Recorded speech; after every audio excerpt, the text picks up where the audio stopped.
the OG of property. Today, I just want to make a bit of a chat about some recent news, which have been getting lots of calls from all the media outlets, asking for my feedback and commentary just on what is happening, what will happen, what do I see happening, what do I predict about the talks of some negative gearing scrapping. As I've always said, negative gearing is shit. Always I'm a big advocate of positive or neutral cash flow properties, buying stuff which isn't really going to take much out of your pocket. If you've got a property that's negative 20, 30 bucks a week, doesn't really mean much. It's easy to turn to positive or to a neutral position. There's lots of people out there that buy properties that are negative $300 a week and stuff like that, with the purpose of getting a tax deduction. They're the people that I think should be really worried as to these new changes. And what do I envisage happening? First of all, I think that it is all just political bullshit, which is coming out of the media. The media is making a bigger deal out of it. What do I see from that is that negative gearing was scrapped once beforehand in the 80s. At that point, I was probably playing with G.I. Joes and not properties. But one thing that I do recall everyone saying when I was younger about negative gearing and stuff like that, and reading knowledge and whatnot, is that when it was scrapped last time, the first thing that happened is rents raised.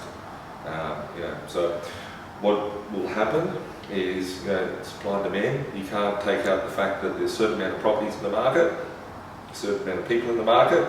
Those who can afford to buy will buy, those who can afford to rent will rent. There's no extra bumps on C3 or anything like that. So when it comes to changing that, the tax concessions and stuff, there's people that are negative geared quite considerable amounts of money, which is most investors out there, not B.Invested investors, so it doesn't really affect us here at B.Invested. But a lot of investors that are negative geared, they're going to hurt financially. So they're going to have to sell the property, and there'll be one less property in the rental market for the tenants. These people that are wanting to get out of the rental cycle that they're doing this for, or the other thing is that they'll have to recoup some of their costs. In turn, will mean that they put up their rents. So, what does that mean for an investor who's got a neutral cash flow property or a positive cash flow property? It means you're going to make some more money because your rent's going to go up, the market rent's going to go up. People are talking about housing affordability, all that sort of stuff.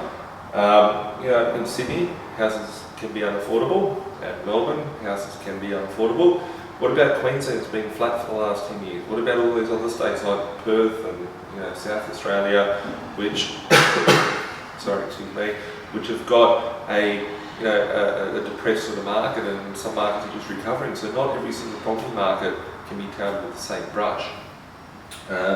What do I think will happen to this tax if it does come in? Well, it appears that I don't even understand how they can bring it in. What do I mean by that?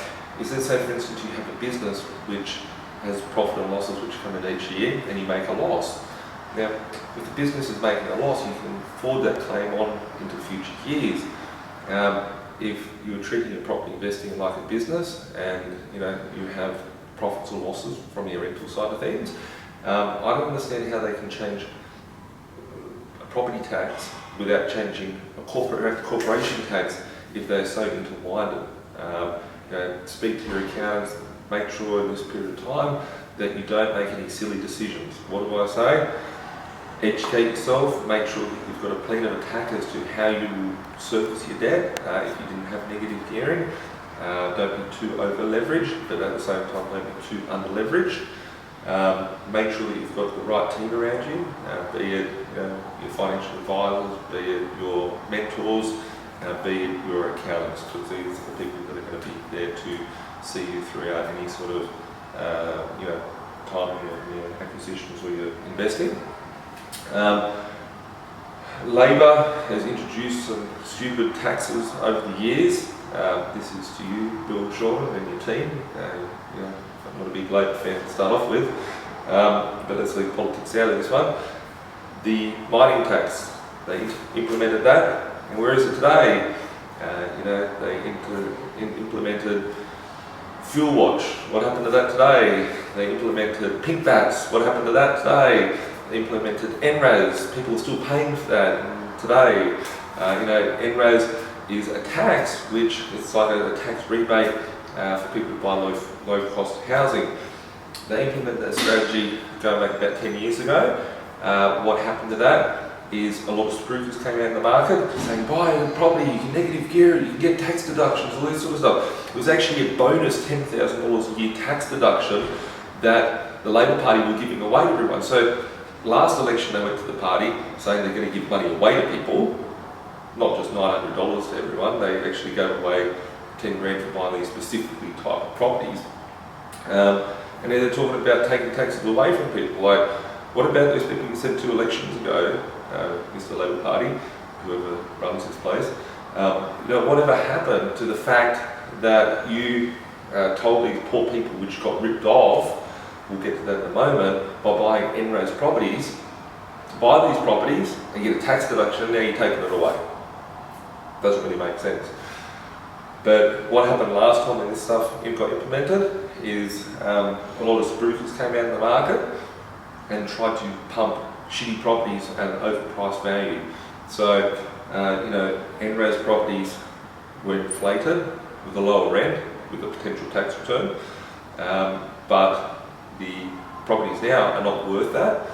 People are in a financial destitute position with NRAS, and I'd be interested to see if anyone's ever bought an NRAS property or known of someone that bought an NRAS property, which now a few years later has gone, that was a great buy. And the reason being is people got ripped off, so there'll be a lot more sharks. They're actually breeding a ground for sharks to be out there. I remember watching Back to the Future, and Marty McFly went back in time and he picked up that sports magazine to find out who would win, and it totally altered the future. And if we look at what will happen if either of the governments do affect negative gearing, change negative gearing, I think that you'll see mayhem if it isn't implemented correctly. So whoever you vote for, make sure you're voting for the right people at the time of election. I think the media is beating this up too much, and make sure that if you're building a neutral cash flow property portfolio, rents continuously rise anyway without having to put bigger rent increases in. If you buy a neutral cash flow property, this ain't going to affect you. Who cares if tax is there, tax is not there? If you're buying properties for the wrong reasons and not having the right strategy, that's when people get in trouble. So if you do need help, I guess at the end of the day, building the portfolio, getting the right strategy, contact B.Invested on 1300 367 925, or check out the website at binvested.com.au, or watch more videos to get in touch with us and either book in a map session, get the strategy right before you go out and hurt yourself, or if you need access to our team of professionals, whether it be accountants or whatnot, you can tap into our resources out here. We'll catch up soon. Any questions, put them below and I'll get around to answering them via some more videos. Catch up soon. Have an awesome day.